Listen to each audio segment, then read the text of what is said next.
Today's reflection is about willpower. Our brains are incredibly efficient. They absolutely love a known path because, frankly, it just takes way less energy to navigate. Think of an old behavioral pattern like your daily commute to work. You can be halfway there and suddenly realize you weren't even paying attention to the route you took. You were just operating on pure autopilot because you've done it 1,000 times. That autopilot is great when it comes to a safe drive home, but what happens when you're actively trying to change the route? The first few times, you're likely to cruise right past your new turn without even realizing it. This happens when we're trying to create a new habit and it doesn't go as planned. We usually think that we'll just need more willpower, but it's really more about finding that moment between the thing that triggers you and how you react. The fancy term for this is called interception. If you can manage to pause for even 3 seconds, you instantly create new pathways in your brain. Think of it like a psychological construction zone. It's in this zone that new habits get built. Let's say you're trying to be more patient with your spouse. You've decided that the next time you feel your blood pressure rising, you want to choose a calmer, more thoughtful response. On autopilot, you might find yourself raising your voice before you've even realized what happened. But if you can catch yourself in that 3 second construction zone, you give yourself the time you need to choose a different response. This is why you'll often hear experts suggest things like counting to 10. If we can intercept those normal patterns, the ones that we're doing on autopilot, we can actively choose something different. And this works with all kinds of habits. It's really common for people to criticize themselves for struggling when they're trying to build new habits. But there's nothing wrong with you for resorting to your old habits. All it means is that you have a brain that is incredibly good at remembering exactly how you used to do certain things. I used to have such a hard time accepting compliments. I'd automatically deflect them because they just really made me feel very uncomfortable.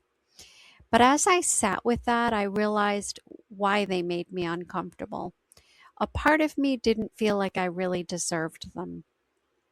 So at one point, I decided I wanted to work on my own self worth and change how I responded. It took a lot of tries and plenty of misses, but I eventually taught myself to simply say thank you. Most compliments are genuine and well meaning. Accepting them slowly teaches us to actually believe the good things that people see in us. Plus, it's so much kinder to the person giving the compliment. After all, it would feel pretty rude to push away a gift someone just handed you, right?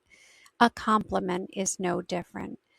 So for me, I just needed to stop and remember that I wanted to respond differently.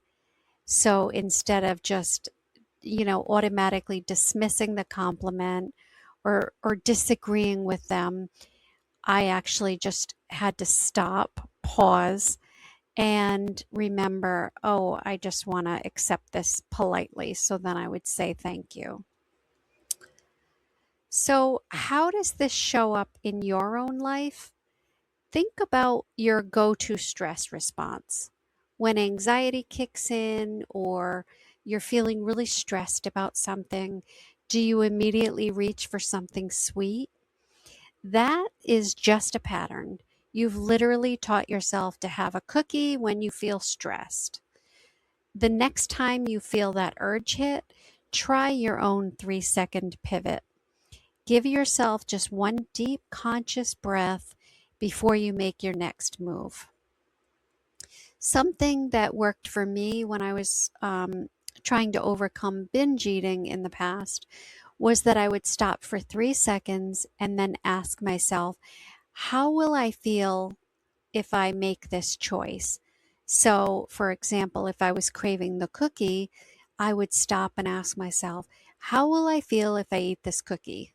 That 3-second delay was just enough time to remind myself that I really wanted to make that change to that habit. And that particular question just really resonated with me because I knew I would feel overwhelming guilt and shame at having chosen the cookie because I knew that that would lead to eating the entire package of cookies. Another way that this might show up in your life is in your relationships.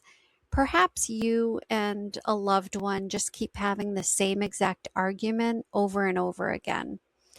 If this happens, try changing just the very first sentence the next time it comes up. When you break the pattern of that familiar loop, you change the whole trajectory. For example, think about how these small shifts instantly de escalate the tension. Instead of coming home from work and saying, "Why is this kitchen still a mess? I've been working all day." Try, "Hey, I'm feeling really overwhelmed by the clutter in here. Can we just spend 10 minutes tackling it together?" Or instead of, "You always leave me out of important decisions," try something like, "I really value your input and I want to make sure that we're both on the same page about this project before we move forward. Can we talk about this together?" Or instead of, "Well, if you would just stop doing X, you wouldn't be so stressed out," try something like, "That sounds incredibly frustrating. Do you want me to help you brainstorm a solution, or would you rather just vent for a few minutes?" By pausing long enough to change that first sentence, you stop stepping into that same old trap.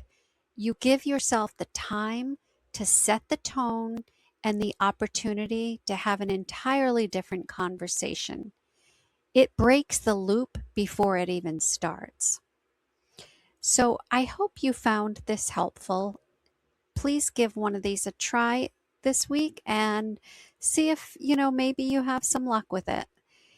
If you feel comfortable sharing, please hit the reply or leave a comment below and tell me, what is one small shift that you want to make this week? What is the thing that you're going to take that 3 seconds for to just try to pivot on? I'd love to hear about it in the comments. And before we go, I want to leave you with this week's permission slip: permission to be a work in progress. You can find a digital copy of that ticket and all of the links in the show notes.